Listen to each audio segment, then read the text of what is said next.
And you have to respect the fact that gold at $1,250 is actually holding up extremely well given the backdrop of higher Fed interest rates. A rare situation is allowing you to buy some ETF stocks for 50% off. Learn more at crushthestreet.com/profit2017. Hello, everyone, and welcome into crushthestreet.com. Gold, silver, precious metals. We're going to be having a conversation today with Peter Hugg, Director of Global Trade for Kitco Metals, Inc. And you've probably come across Kitco by just searching for the gold price, quite frankly. So Peter has been involved in the precious metals industry since 1974 and speaks to thousands of viewers each week on Kitco News. And we are fortunate enough to be speaking with him today to get an update on what's going on in the markets right now. Peter Hugg, thanks for joining me today. Pleasure, Kenneth. Peter, Bill Gross has recently stated that the market risk is highest since before the 2008 crisis. The Fed has been raising interest rates here, but they're not doing it as fast as they were hoping to, and they're doing it, quite frankly, into an unstable situation. Analysts are calling what we have here a bubble in not only stocks, but stocks, real estate, and bonds this time around. And unlike the 2008 crisis and 2002 crisis, where there were one or two of these prongs, we have three aspects that people are looking at and saying, we are in a bubble now. How big of a deal is this in your research and your history of just looking at the markets? You could make the argument that the equity markets are overvalued. I would argue that a bubble phase doesn't seem to be apparent yet. There's more of a frenzy in a bubble stage, and I'm not seeing that frenzy. Some of the tech names obviously have been moving a bit more extremely than balance sheets would suggest, but I don't feel the bubble phase yet. I do have some trepidation on the equity market, most probably because I think the equity market is pricing everything to perfection. They are expecting that the Trump administration will be able to deliver on their tax reform, deliver on repatriation of assets from U.S. corporations that are holding funds offshore, that the unemployment rate will come down, and that growth will mimic somewhere in the 3 to 4% range. I mean, just an absolutely perfect scenario is what the stock market is expecting, and I have high doubts that Trump is going to be able to deliver on many, if any, of these proposals. I mean, I think it's possible they can repatriate some funds. I think it's possible they can reduce some of the corporate tax rates, but a massive tax overhaul, I don't think is in the cards this year, and likely not next year unless they get it done really early, because we have the congressional elections coming next year. So I think there are some roadblocks in the euphoria that we're seeing in some of the policy statements that are being made by the administration and that are being reflected in the equity markets. That being said, you still need to deploy your capital, and interest rates, even though the Fed is on a tightening curve, which I do not believe will be as aggressive as most people think, yields in fixed income are still meager. On the 10-year, you're getting 2.2%. So capital is being deployed for yield, and right now yield is still in the equity market, and that's why I think it still has some further room to move on the upside, before we run into any trouble. Okay.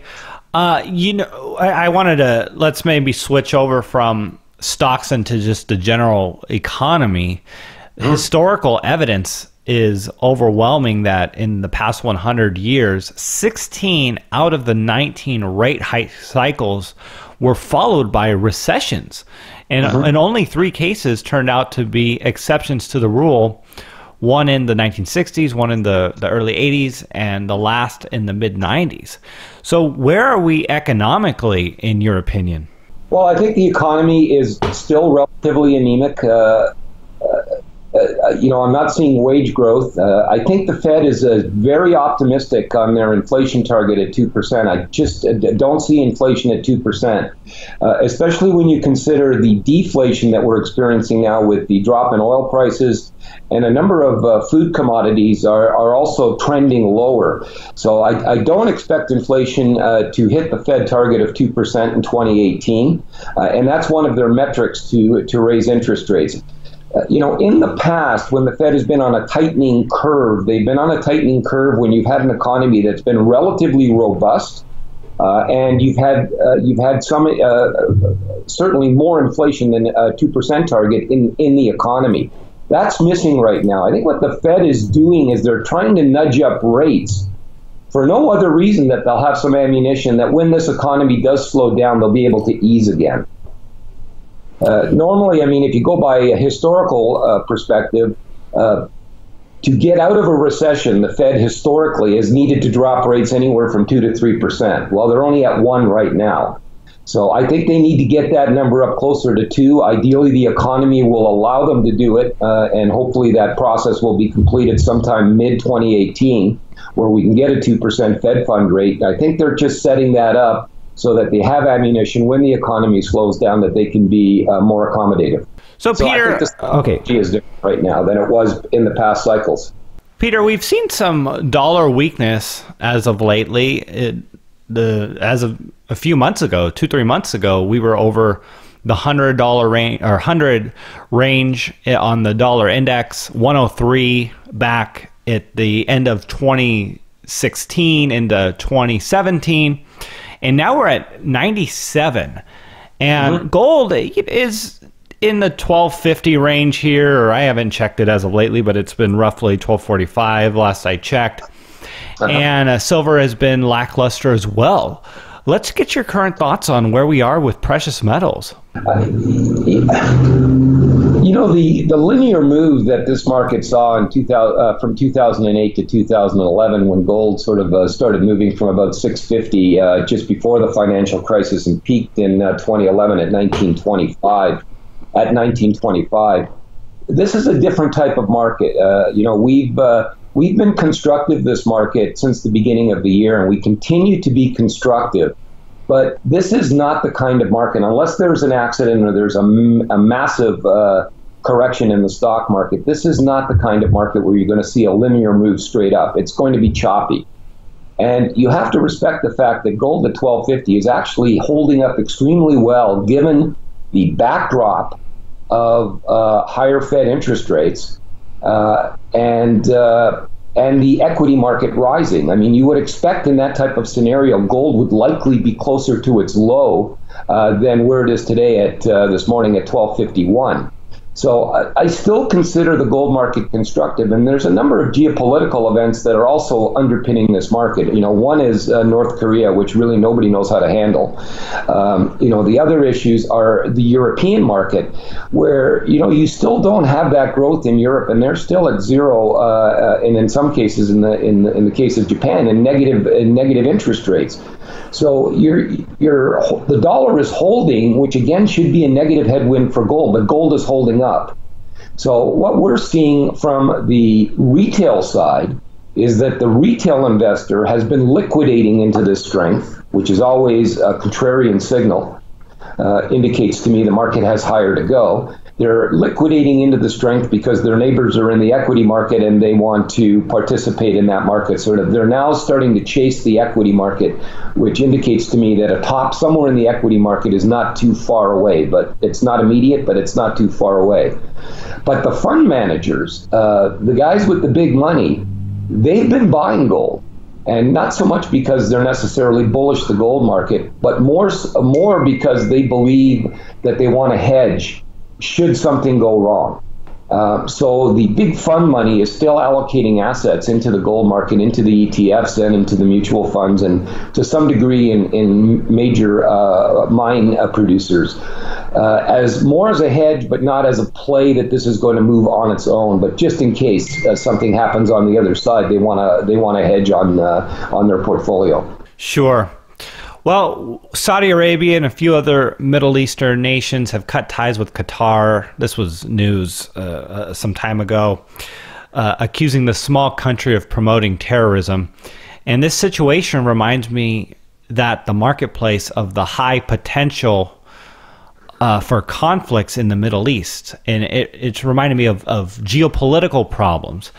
And I'm wondering, in your opinion, are these just short-term chaos stories of the week, or could a real geopolitical panic set in that could send the price soaring? I mean, where have we seen this in the past? Because we know gold is a fear indicator.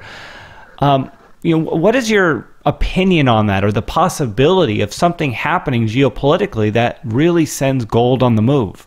Well, this is the U.S. is taking the lead here, but unfortunately, they're up against opponents where they really don't have a lot of options. And for example, in Syria, Syria is a mess, but the U.S. has got limited capability in Syria because of the Russians. With North Korea, I'm not sure what the U.S. can do with North Korea. The guy is unstable, and the issue with North Korea is, these guys already have nuclear weapons, albeit short range currently, but they have nuclear weapons, and they could take South Korea out in a heartbeat. So the U.S. has limited options in that area right now, and the growing unrest, especially as oil continues to drop, and the swing producer now isn't the Middle East anymore on oil. Hang on for a sec.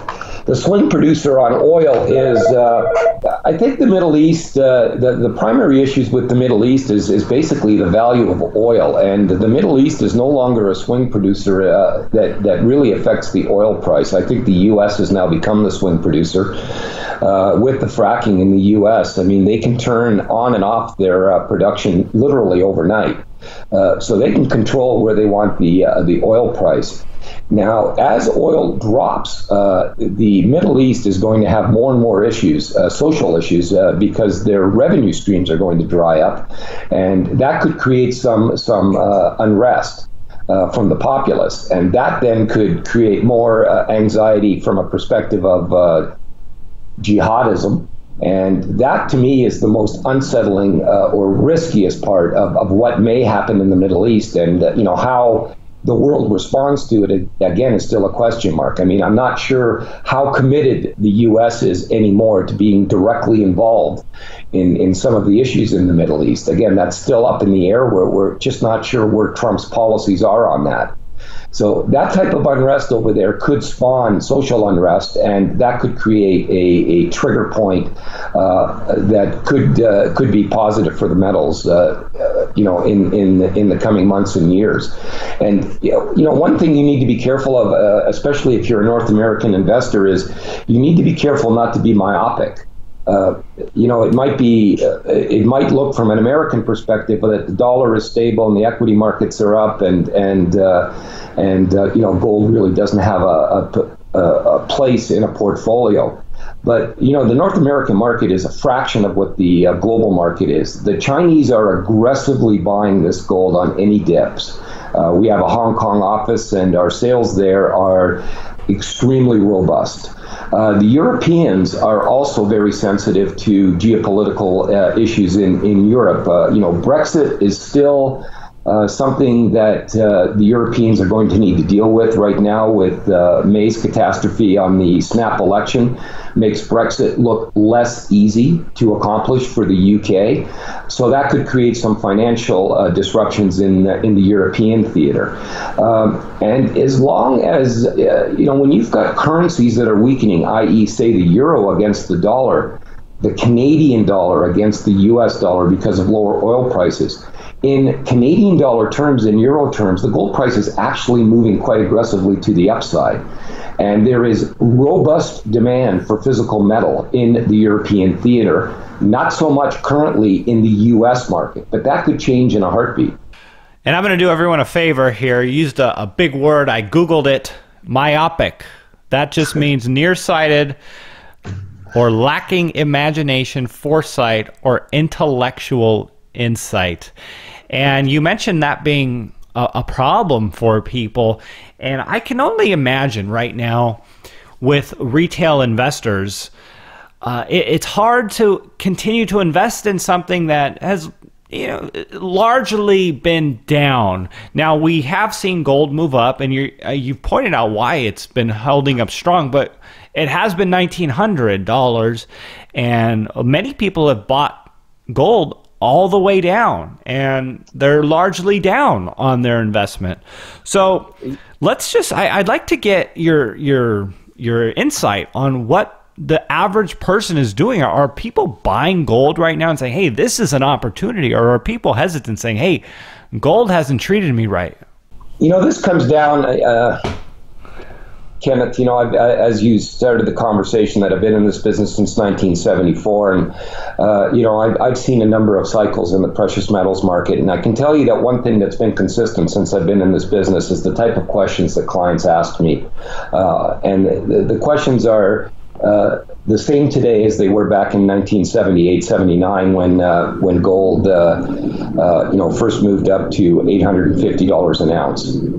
And, when somebody asks me, what do you think of the gold price, or should I buy gold? My first question back to them is, what is your motivation? And, there's really two psychological groups of people that buy gold.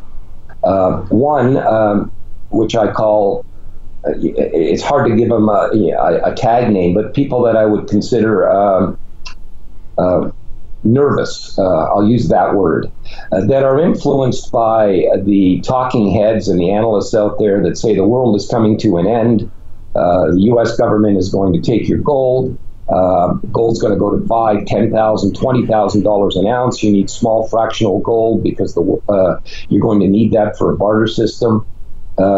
There is a significant group of investors, specifically in America. You don't find that same psychology in Canada or in Europe, that buy into that Armageddon theory. And there the price becomes irrelevant because you expect gold to be at $5,000, $10,000, or $20,000 an ounce somewhere down the road. Who cares whether you pay $1,200 or $1,500? You tend to buy very, very small bars because you believe that you're going to need those for barter. And, I don't want to comment on, what I think of that psychology, but that is sort of a group of investors that is continuously buying gold. It doesn't matter where the price is.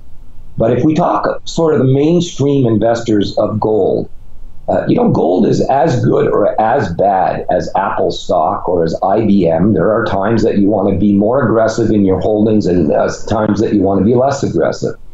But if you use the concept that you just want to hold a portion of your assets in gold, and that could be 5%, 10%, depending on your age, depending on your risk tolerance, as part of an overall balanced portfolio, then what you need to do is you also need, and that's what most people say, buy 10% of your assets in gold, and then they end the sentence. Well, that's not the end of the sentence.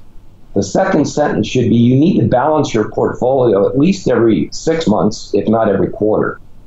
So let's assume that in 2008 you bought 10% of your portfolio and gold was at $800 an ounce. In 2011, gold was at $1,900 an ounce. So if you look at your portfolio, that 10% holding in your gold was likely not 10% anymore. It was probably 18%, maybe even higher. So what you then have to do is you have to liquidate that 8% to bring down your core holding to 10%. Vice versa, if you had bought it at $1,900 and it's now trading at $1,200, it's likely that your gold insurance position as part of your portfolio is no longer 10%, it's 4% or 5%. What you need to do is buy another 5%. What that'll do is it'll calibrate your portfolio, keep that insurance position on, but allow you to liquidate gold into a rising market and buy more gold as the market drops, always keeping your 10% correlation. And if you look at it from that perspective, that it's an insurance policy, it's like buying house insurance. The odds of your house burning down are probably less than 1%. but you still own the insurance. And, when you go in with that psychology, then the only thing necessary is to recalibrate your portfolio. Not to say, well, I'm out. Let's say you bought gold at 1,300 and now it's at 1,200. So you're down, 4% or 8%. But you're down 8% on a 10% investment, so you're down literally under 1%. But in that scenario, it's likely that the other 90% of your portfolio is doing extremely well.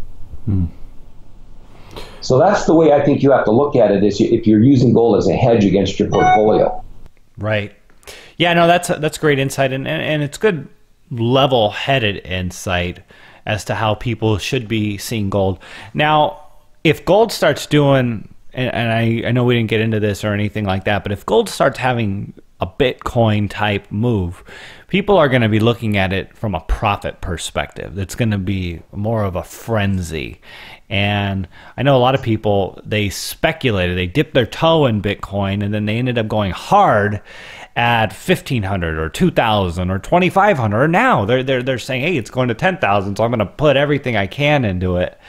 Yeah. And that's what I just, it's that psychology that is so difficult for the average investor. I fight it too. It's like, okay, do I want to put more money in gold to balance out my savings, or do I want to put it in something that this could go to $5,000 and $10,000?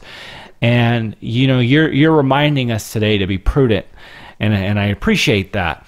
So Peter, if people, first of all, can you just give us, some closing thoughts, some closing advice for people who are, wanting to attack the rest of 2017 and get ahead in life? What do you have? What general words of advice would you have for these people? Again, it comes down to the psychology of the confidence that the investor has.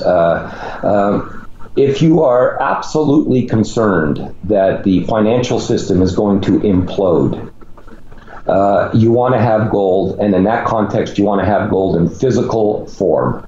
And the other thing investors need to realize, that if they have that mindset, is I'll just give you a comment, and then you can determine whether my comment makes any sense. I run into a ton of American investors when I speak at conferences in the U.S., and obviously part of that group is the group that believes Armageddon is coming.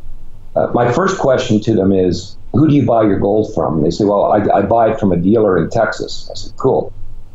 I said, but you're concerned about the U.S. government confiscating your gold? And they said, absolutely. And I said, well, wouldn't you think that the first place the government is going to go if they want to pursue that action is they're going to go to the U.S. dealer and find out who they sold gold to, and then they'll know you own the gold, and then you're going to have an issue.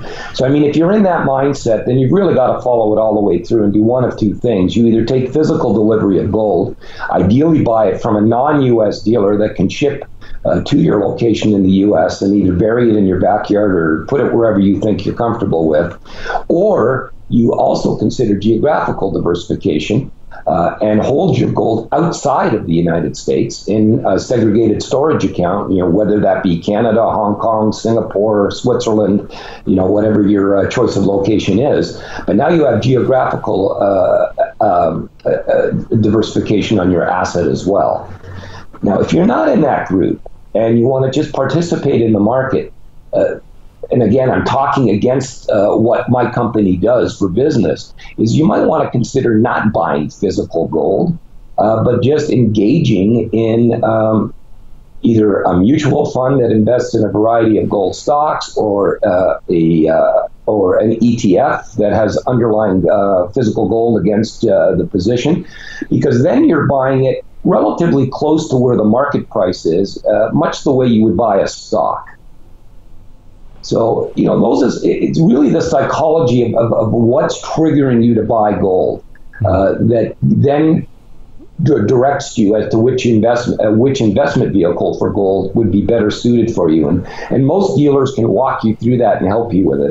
With Kitco.com, one of the advantages we believe we offer our clients is the actual Kitco.com site. That's a Chinese wall between our retail selling arm and our analysis of the market. And there are 30, 40 commentators that on a continuous basis provide commentary on where they think the markets are going to go. Some of them are bearish, some of them are bullish. But that's where I would ask, the investor to read, get educated, try to understand, what the trends are, and then from there make an informed decision, as opposed to just listening to some dealer that just sells gold and has absolutely no incentive to say the gold market is going down, and basically just pumps out the hype that the world is coming to an end, you got to buy gold for me. Those are the kind of dealers I'd be wary of. Look for a balanced dealer that gives you two sides of a market the same way a broker would on a stock, and then make an informed decision. Now, I do believe that you should hold a portion of your assets in inflation, bad time scenario type of event possibilities. Gold would be my primary, but you might also at times be looking, if you're looking at an inflation event, you might be looking at oil, depending on where the price of oil is, or other commodity groups that are affected by higher inflation. So, but that component, that 10% or 5% of your portfolio, should be as a core position in your portfolio. And then beyond that, again, depending where the equity markets are, where the valuations are, and depending on your age, I mean, it's different. My advice would be different to a 65-year-old than it would be to a 35-year-old. When you're 35, you've got 30 years of earnings still ahead of you, and you can take more risks. So you can be a bit more aggressive on the equity allocation in your portfolio. When you're 65, you don't want to take as many risks, because if you're wrong, then your retirement capital goes away, and that's hard to get back. So there you're tending to go more towards a conservative portfolio where you're looking for yield.